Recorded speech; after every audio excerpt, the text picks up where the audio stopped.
Hello मेरे प्यारे दोस्तों, आज हमारा एनडीए का पार्ट थर्ड है। आइए हम स्टार्ट करते हैं। इससे पहले हमने दो पार्ट आपको पढ़ा दिया हूँ बेटा, पार्ट वन और पार्ट टू। यदि आपने नहीं देखा है तो आप उसे पहले देख लीजिए और उसके बाद आप इस वीडियो को जरूर देखिएगा। चलिए स्टार्ट करते हैं। जय श्री श्याम। पहला क्वेश्चन देखते हैं।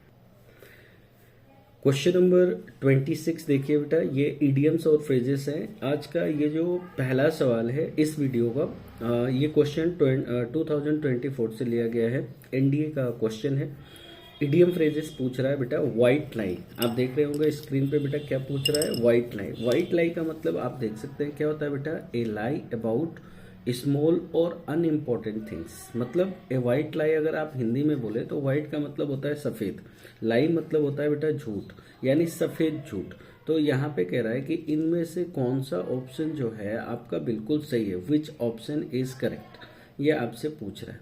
तो देखिए यहाँ पे जो आपका पहला ऑप्शन है वो है a lie that you tell to avoid hurting someone. ठीक है, तो यानी ये जो डी ऑप्शन है आपका ये बिल्कुल यहाँ पे सही है।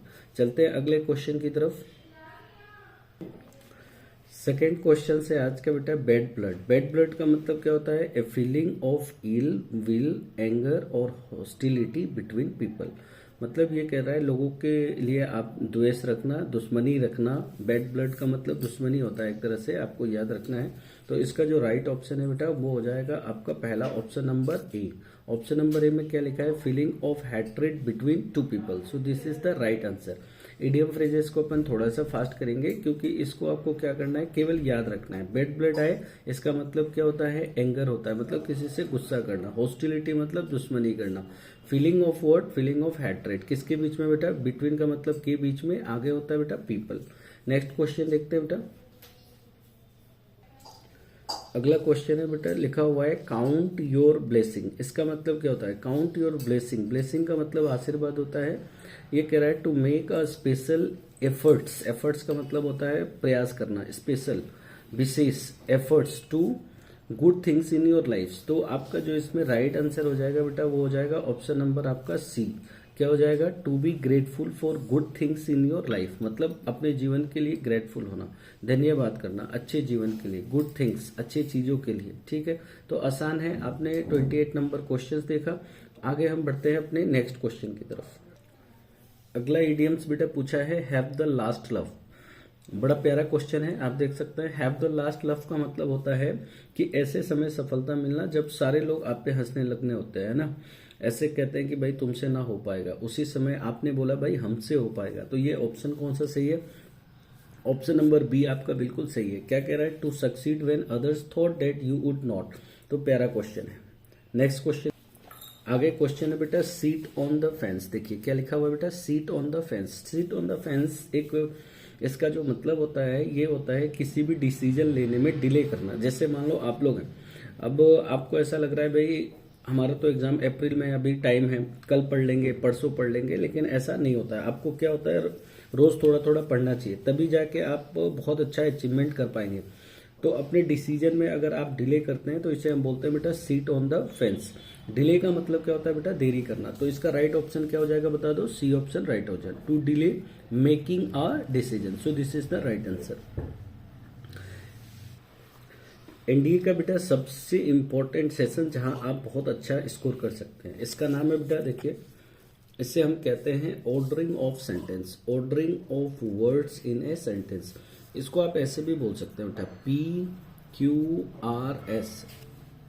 इसे क्या बोल सकते हैं हम, PQRS बोल सकते हैं। PQRS का मतलब क्या होता है, पैराजम्बल्ड होता है। ठीक है, मतलब सेंटेंस इधर उधर लिखा रहता है, आप इसको प्रॉपर सीक्वेंस में लिखना होता है। तो आइए हम पहला क्वेश्चन करते हैं और बहुत ज्यादा ट्रिक के साथ करते हैं और समझते हुए करते हैं। ठीक है, चलिए फर्स्ट क्वेश्चन की तरफ मूव कर।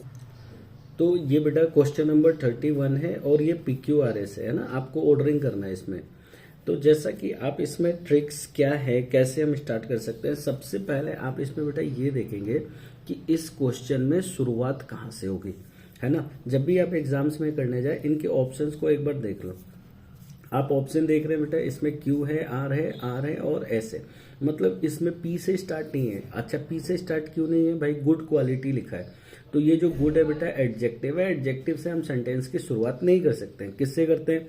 या तो हम करते हैं नाउन से या तो करते हैं प्रोनाउन से, क्योंकि जो नाउन और प्रोनाउन होता है वो कैसे काम करता है? सब्जेक्ट की तरह काम करता है, ठीक है। अब यहाँ पे बेटा, यहाँ पे लिखा है एज ए फंडामेंटल राइट्स, तो आप खुद सोच के देखिए कि फंडामेंटल राइट्स क्या है। एज ए फंडामेंटल राइट्स, तो मतलब यहाँ पे ये जो एज लिखा है ये कोई रीजंस वगैरह बता रहा है, तो रीजन बता रहा है, इसका मतलब इससे पहले कुछ ना कुछ तो कहा होगा।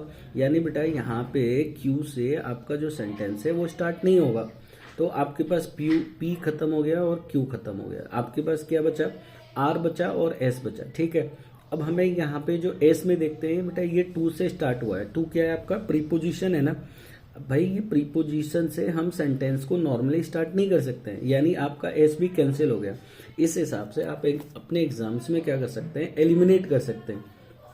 यानी ये जो ए ऑप्शन है बेटा, ये ए ऑप्शन हो गया खत्म, ठीक है। इसके साथ ये जो डी ऑप्शन है जो एस से चालू हो रहा है ये भी खत्म हो गया। अब आपके पास कितने ऑप्शन बचे? तो दो ऑप्शन, या तो बी से होगा नहीं तो सी से होगा, यही आपका राइट आंसर है। तो आइए हम देखते हैं कि कौन सा आंसर हमारा राइट है। तो ये कह रहा है कि द राइट टू एजुकेशन, ये जो RTE है ये लिखा है बेटा राइट टू एजुकेशन, कह रहा है the right to education act जो है वो मैंडेट करता है। क्या मैंडेट करता है भाई? तो ये कह रहा है आर, ये आर के बाद पी लिखा है और ये आर के बाद क्यू लिखा है। आपको ये देखना है कि आर के बाद पी आएगा या आर के बाद क्यू आएगा, ऐसा आपको देखना है। तो चलिए, तो यहाँ पे हम देखते हैं कि the right to education act mandate, क्या मैंडेट करता है भाई? तो गुड क्वालिटीज को मैंडेट करता होगा। Good quality elementary education confirming, क्या कन्फर्म कर रहा है? कन्फर्मिंग के बाद यहाँ पे मतलब आर के बाद जो है वो पी आएगा। आर के बाद पी का ऑप्शन कितना है? ये है, तो ये आपका राइट आंसर हो जाएगा। लेकिन हम आगे भी इसको चेक करेंगे। ये जो कन्फर्मिंग वर्ड लिखा गया है इसके बाद जो आपका प्रीपोजिशन वर्ड आएगा जिससे ये जुड़ेगा वो होगा आपका टू। तो कन्फर्मिंग टू, इसका मतलब पी के बाद, यहाँ पे पी के बाद जो है बेटा वो एस आना चाहिए, और पी के बाद बिल्कुल एस आ रहा है यहाँ पर। तो इस हिसाब से हमने देखा कि हमारा जो राइट आंसर है इस क्वेश्चन का वो कौन सा है? बी आंसर आपका राइट आंसर है, ठीक है।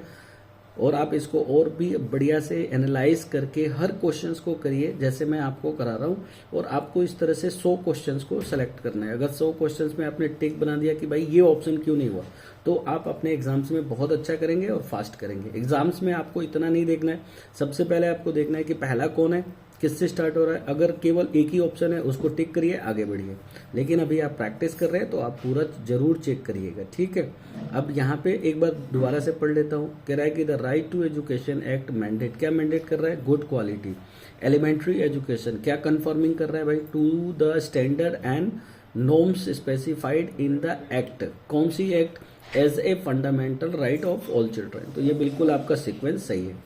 उम्मीद करता हूँ बेटा आप लोगों को समझ में आ रहा होगा, और आपको अगर आ रहा है तो आप लाइक कर दीजिए वीडियो को और अपने दोस्तों के बीच में इसे शेयर भी कीजिए। चलिए हम मूव करते हैं अपने अगले सवाल की तरफ। बहुत प्यारा प्यारा क्वेश्चन आने वाला हो और अच्छे से आपको समझाएंगे।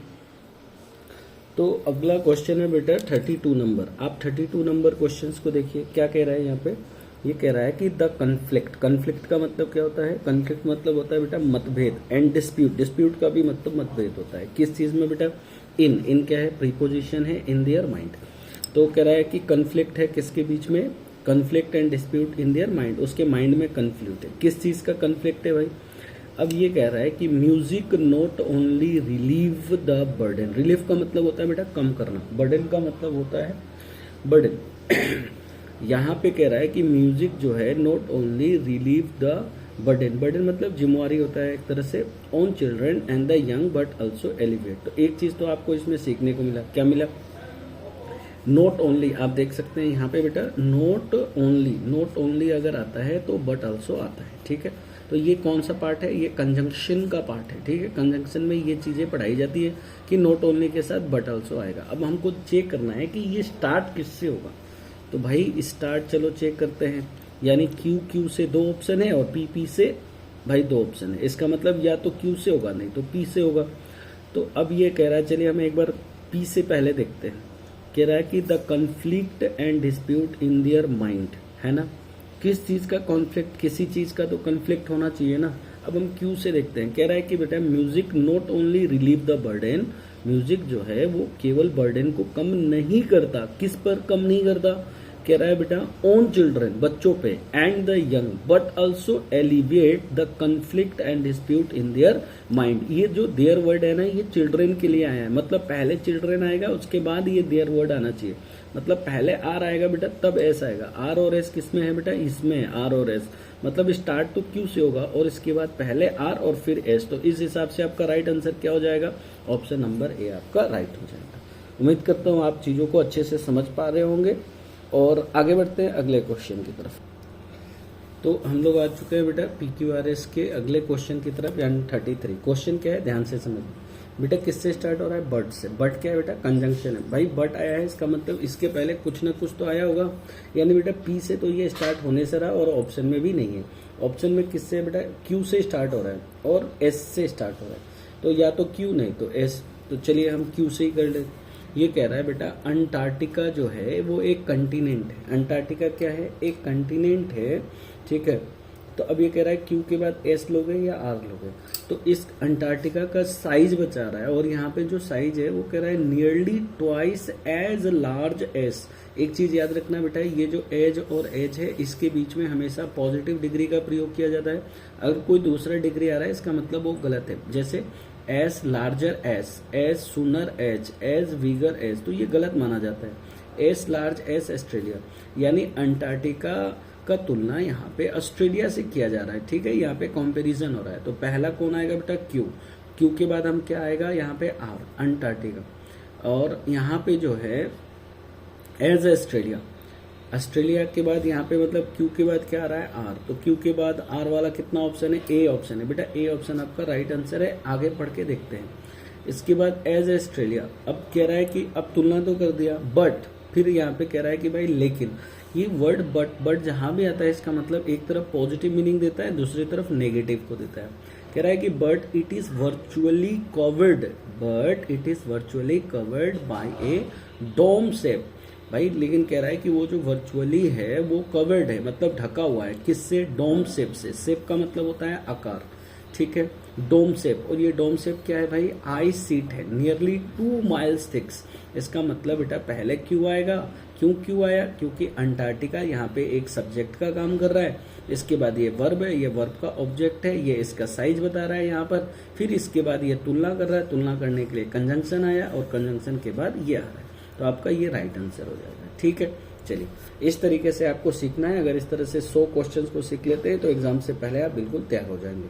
अगले क्वेश्चन की तरफ मूव करते हैं। तो दोस्तों हम लोग आ चुके हैं अपने 34 नंबर क्वेश्चंस पे और याद करते हैं इसको। कह रहा है कि the global economic weight from the advance economic. जो ग्लोबल इकोनॉमिक वेट है यानी वजन है, फ्रॉम का मतलब से होता है, किससे, एडवांस इकोनॉमिक्स से, है ना।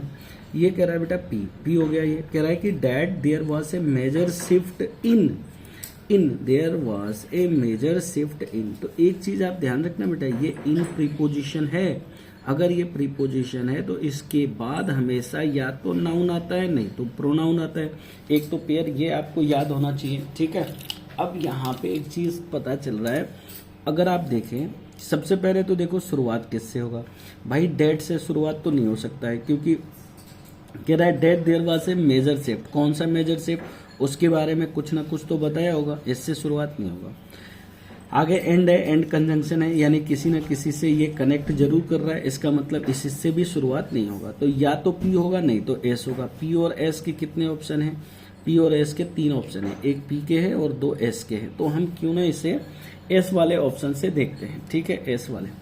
तो कह रहा है बेटा द G20, जो G20 वॉज फॉर्म किया गया कब भाई, इन 1999 में, as a forum of finance minister. अब अगर इधर फाइनेंस मिनिस्टर है मेरे भाई तो आगे कोई ना कोई मिनिस्टर जरूर होगा, तो यहाँ पे इसको एंड से कनेक्ट कर दिया। एंड यहाँ पे क्या हो जाएगा, यहाँ पे एस से स्टार्ट होगा। ये क्वेश्चन एस से चालू होने वाला है, एस का ऑप्शन 2 है। एस के बाद या तो पी आएगा नहीं तो एस के बाद आर आएगा। अब ये फाइनेंस मिनिस्टर है तो आगे यहाँ पे देखिए क्या लिखा हुआ है, सेंट्रल बैंक गवर्नर, यानी एस के बाद आर आना चाहिए, तो यहाँ पे the G20 was formed in 1999 as a forum of finance minister and central bank governor in recognition of the fact. चलिए, मतलब है इसके बाद आर का ऑप्शन हमें आ गया। ऑफ द फैक्ट के बाद यहाँ पे लिखा है बेटा that there was a major shift. जैसा मैंने आपको शुरू में पढ़ाया था कि इन के बाद हम नाउन या प्रोनाउन एज एन ऑब्जेक्ट लेते हैं, तो इन द ग्लोबल मतलब क्यू के बाद पी का ऑप्शन होगा, और क्यू के बाद पी का ऑप्शन कितने में भाई, एक में ही है, मतलब ये आपका राइट आंसर है। तो इस तरह से भी आप क्वेश्चन को चेक कर सकते हैं बेटा। इन के बाद नाउन प्रोनाउन आना चाहिए, ये नाउन प्रोनाउन बिल्कुल लिखा हुआ है, तो ये आपका राइट आंसर है। In the global economic weight हो जाएगा, तो ये आपका डी ऑप्शन यहाँ पे बिल्कुल कैसा हुआ, राइट ऑप्शन हो गया। अगले क्वेश्चन की तरफ मूव करते हैं।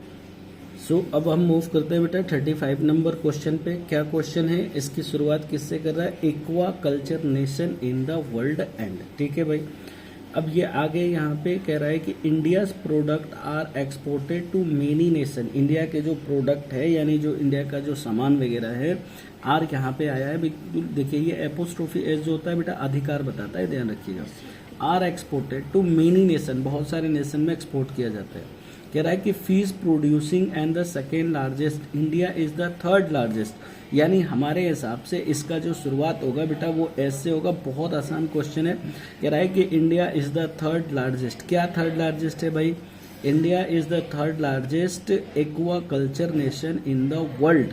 एंड के बाद यहाँ पे एक्वा कल्चर के साथ फिश प्रोड्यूसिंग हो जाएगा, यानी यहाँ पे जो आपका राइट आंसर है India is the third largest क्या है, fish producing and the second largest aqua culture. Third largest क्या है, फिश प्रोड्यूसिंग है, और द सेकेंड लार्जेस्ट क्या हो जाएगा, एक्वा कल्चर नेशन हो जाएगा। यानी एस के बाद बेटा आर आएगा, आर के बाद बेटा पी आएगा, and India product are exported to many nation. ठीक है, तो बहुत आसान सवाल था, इसमें आपका ऑप्शन नंबर ए हो गया। तो बेटा ये था हमारा PQRS का क्वेश्चंस। उम्मीद करता हूँ कि आपको ये जो कंटेंट है पढ़ाने का जो तरीका है वो आपको समझ में आ रहा होगा और अच्छा लग रहा होगा, सीख रहे होंगे आप। अगर सीख रहे हैं तो भाई मेरे आप लोग इस वीडियो को जो भी डिफेंस की तैयारी करते हैं या जो SSC की भी तैयारी करते हैं उनको ये वीडियो भेजिए, जिससे वो अपने PQRS वाले जो सेशन है उनमें वो अच्छा करें और बाकी वोकैब्स वगैरह उनमें भी काफ़ी अच्छा करें। इनसे पहले अगर आपने वीडियो नहीं देखा है तो आप उससे जरूर देखिए। हम लोग मूव करते हैं क्वेश्चन नंबर बेटा 36 से लेकर 40 तक। तो हम लोग मूव करते हैं बेटा ये वर्ड क्लासेस, मतलब एक तरह से क्या है, ये पार्ट ऑफ स्पीच को आइडेंटिफाई करना है। जैसे आपने नाउन पढ़ा है, प्रोनाउन पढ़ा है, एडजेक्टिव पढ़ा है, वर्ब पढ़ा है, एडवर्ब पढ़ा है, तो भाई ये क्या है, आप इसको कैसे आइडेंटिफाई करोगे on the basis of sentence, कि सेंटेंस में इनके क्या यूजेस हैं, इस पर आपको फाइंड आउट करना है। ठीक है, ये जो बच्चे CDS की तैयारी करते हैं इनमें वहाँ भी आपके लिए ये क्वेश्चन आता है और ये काफ़ी इंपॉर्टेंट होता है। ठीक है, 2024 में एनडीए में इसको नए तरीके से इसको शामिल किया गया है, क्योंकि पहले इस तरह के क्वेश्चन नहीं थे। तो आइए चेक करते हैं और स्टार्ट करते हैं। पहला क्वेश्चन बेटा क्या लिखा हुआ है, एडर्स। एडर्स क्या है, कह रहा है कि एडर्स में एस लगा है, आर यहाँ पे वर्ब प्लूरल है, यानी बेटा ये वर्ब हो गया। ठीक है, कह रहा है आर द ओनली क्या है यहाँ पे, ओनली पोजनस यहाँ पर क्या है बेटा, एडजेक्टिव है। द ओनली द है मतलब ये आर्टिकल है, और ये बेटा हो गया स्नेक आपका नाउन, क्या हो गया, नाउन। अगर ये नाउन है, ये एडजेक्टिव है, तो ये जो ओनली है ये बेटा एडवर्ब हो गया, ध्यान रखिएगा। यहाँ पे कह रहा है स्नेक्स फाउंड, फाउंड आपका क्या है, वर्ब है, वर्ब का कौन सा फॉर्म है बेटा, सेकेंड फॉर्म है। ठीक है, स्नेक्स फाउंड एक्रोस यहाँ पर आपका प्रीपोजिशन है, और ये ब्रिटेन आपका नाउन है, ध्यान रखिएगा। एक्रोस ब्रिटेन मतलब पूरे ब्रिटेन में एडर्स एक ओनली पोजनस स्नेक होता है, जैसे हमारे भारत में कोबरा होता है, वैसे यहाँ पर ब्रिटेन में क्या होता है, एडर्स नाम का एक सांप होता है जो पाया जाता है, ऐसा कह रहा है। यहाँ पर ये पूछ रहा है कि ये जो एडर्स वर्ड है ये कौन सा पार्ट्स ऑफ स्पीच है, क्या ये नाउन है बेटा, क्या ये एडजेक्टिव है, क्या ये डिटरमाइनर है, क्या ये एडवर्ब है। तो एक चीज़ तो आप ध्यान रखिए कि ये जो एडर्स लिखा गया है इसका पोजीशन कहाँ है। ये अगर आप देखें कि आर यहाँ पे वर्ब है, तो वर्ब से पहले पोजीशन किसका होता है, सब्जेक्ट का, और सब्जेक्ट के पोजीशन पे कौन काम करता है, या तो कोई नाउन नहीं तो कोई प्रोनाउन। तो यहाँ पे प्रोनाउन तो ऑप्शन में ही नहीं है, तो आपका एक ही ऑप्शन बचा और वो ऑप्शन है आपका ऑप्शन नंबर ए, यानी नाउन आपका बिल्कुल राइट आंसर है। तो अब मेरे कहने का मतलब है कि अगर आप प्रैक्टिस कर रहे हैं, चीजों को सीख रहे हैं, तो बेटा एनालिसिस करिए क्वेश्चंस को। क्या पता आपसे एग्जाम्स में ओनली पूछ दे कि बताओ ओनली क्या है, इस तरह से भी तो पूछ सकता है ना क्वेश्चन। इसीलिए केवल आंसर देखकर आप आगे नहीं बढ़े, आप पूरा फुल एनालिसिस करते हुए क्वेश्चन को चले। अगला क्वेश्चन देखिए, अगला क्वेश्चन से बेटा 37 नंबर क्वेश्चन में देखते हैं बेटा। कह रहा है कि she spoke to him once she has been in town. बेटा यहाँ पे सी क्या है, सब्जेक्ट है, स्पोक क्या है, वर्ब है, टू क्या है बेटा, प्रीपोजिशन है, और ये प्रीपोजिशन का ऑब्जेक्ट है। ठीक है, यहाँ पे क्या लिखा है बेटा, वंस। वंस क्या है बेटा, टाइम है या एडवर्ब ऑफ टाइम है। अब यहाँ पे बेटा लिखा है सिंस। ठीक है, मतलब ये एक क्लोज हो गया बेटा और ये एक क्लोज होगा। He has been in town, she spoke to him once since he has been in town. ये पूछ रहा है, ये सिंस यहाँ लिखा है वो क्या है। एक बहुत प्यारा कंसेप्ट बता देता हूँ, ध्यान से सुनना। ये सिंस के बाद यहाँ लिखा है सब्जेक्ट, ये है आपका वर्ब, ये वर्ब का थर्ड फॉर्म है, यानी एक दूसरा क्लोज है। जब दो क्लोज को आपस में जोड़ते हैं तो उसके लिए कंजंक्शन चाहिए मेरे भाई। तो ये यहाँ पे कंजंक्शन हो गया। कंजंक्शन क्या होता है, एक ऐसा शब्द है या शब्दों का समूह होता है जिससे दो वाक्यों को, दो शब्दों को या दो क्लोज को आपस में कनेक्ट करने का काम करता है। तो ये आपका राइट आंसर हो जाएगा। ठीक है, चलिए क्वेश्चन नंबर 38 की तरफ मूव करते हैं, यानी अगले क्वेश्चन की तरफ ध्यान से देखिए। अगला क्वेश्चन क्वेश्चन है बेटा, कह रहा है कि I don't really want to go, मैं नहीं जाना चाहता हूँ।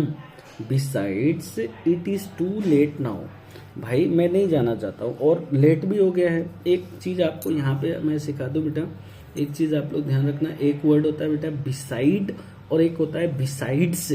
बिसाइड मतलब होता है जिसमें एस नहीं लगा है, उसका मतलब होता है के बगल में, और बिसाइड्स का मतलब होता है के अतिरिक्त। ये कह रहा है कि मैं एक तो जाना नहीं चाहता, ऊपर से लेट और हो गया है, मतलब इसके अतिरिक्त लेट और हो गया और मैं जाना नहीं चाहता।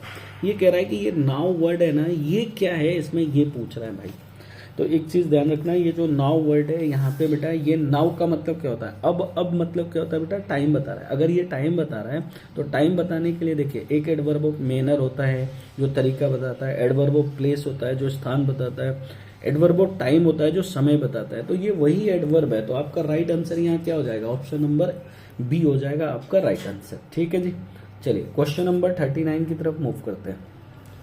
तो अब हम लोग मूव करते हैं बेटा क्वेश्चन नंबर कितना, 39 पे। क्या पूछ रहा है, लुक। लुक मतलब देखो, क्या देखना है बेटे, कह रहा है कि एट दैट मैन, उस आदमी को देखो। Look at that man over there, मतलब वहां पे देखो, यहाँ पे। ये कह रहा है कि यहाँ पे जो डेट है ये क्या है, ये पूछ रहा है इस क्वेश्चन में।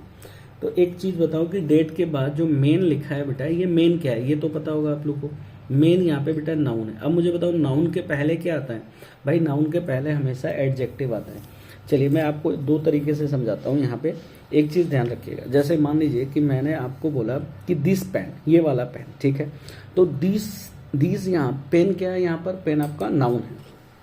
पेन आपका क्या है, नाउन है।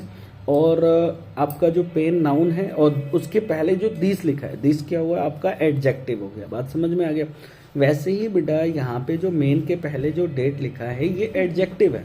कौन सा एडजेक्टिव है, ये डेमोन्स्ट्रेटिव एडजेक्टिव है, ध्यान रखना। पर ये ऑप्शन में डेमोन्स्ट्रेटिव एडजेक्टिव तो है नहीं, फिर है क्या भाई, जो एडजेक्टिव होता है वो एक डेटरमाइनर की तरह काम करता है। डेटरमाइनर क्या होता है, जो नाउन को डिफाइन करता है। तो नाउन को कौन डिफाइन कर रहा है यहाँ पे, तो डेट कर रहा है। तो डेट यहाँ पे अगर एडजेक्टिव नहीं है भाई तो ये डेटरमाइनर है, यानी ऑप्शन नंबर सी आपका राइट आंसर है। ठीक है, अब हम मूव करते हैं अपने लास्ट आज के आखिरी क्वेश्चन की तरफ। ये कह रहा है कि the plane is ready for take off. भाई ये पूछ रहा है टेक ऑफ का मतलब होता है उड़ान भरना। ये कह रहा है टेक ऑफ क्या है, यहाँ पे नाउन है, कंजंक्शन है, वर्ब है या जिरेंट है। भाई ये जिरेंट तो है नहीं, क्योंकि जिरेंट वर्ब प्लस आईएनजी होता है। तो ये है क्या, तो ये मैंने अभी अभी आपको बताया है कि ये जो 4 लिखा है बेटा, ये प्रीपोजिशन है और प्रीपोजिशन के बाद हमेशा नाउन आता है या फिर प्रोनाउन आता है ऑब्जेक्ट के रूप में। तो ये बेटा जो टेक ऑफ लिखा गया है ना, इसका जो पोजीशन है ये नाउन का पोजीशन है, यानी आपका आंसर नाउन राइट आंसर हो जाएगा। उम्मीद करता हूं कि ये वीडियो में आप लोगों ने काफ़ी सारे कंटेंट हमसे सीखे होंगे। तो जैसा देखिए इसको हाँ चलिए, तो मैं एक बार आप लोगों से तो आज के आज के इस वीडियो को मैं यहीं पे एंड करता हूं, और इससे पहले अगर आपने जो वीडियो नहीं देखा है तो आप पहले उन वीडियो को भी जरूर देखिएगा। बहुत अच्छा और प्यारा वीडियो है। एनडीए क्रैश कोर्स में चला रहा हूँ एक, जिसमें सीरीज वाइज मतलब सेक्शन 1, सेक्शन 2, सेक्शन 3 इस तरह के 15 अप्रैल से पहले आपके जितने भी मैं करा सकता हूँ मेरे तरफ से बेस्ट वो मैं पूरा कराऊंगा। थैंक यू सो मच और जय श्री श्याम। और मैं अपने घर से ही लाइव हूँ, अपने घर से ही वीडियो बना रहा हूँ, तो आप लोग अगर कुछ भी थोड़ा साउंड इधर उधर अगर आपको सुनाई दे तो भैया उसको इग्नोर करिएगा, क्योंकि घर है, घर में बच्चे भी हैं और तो साउंड तो आएगा। ठीक है, thank you my dear students, जय श्री श्याम।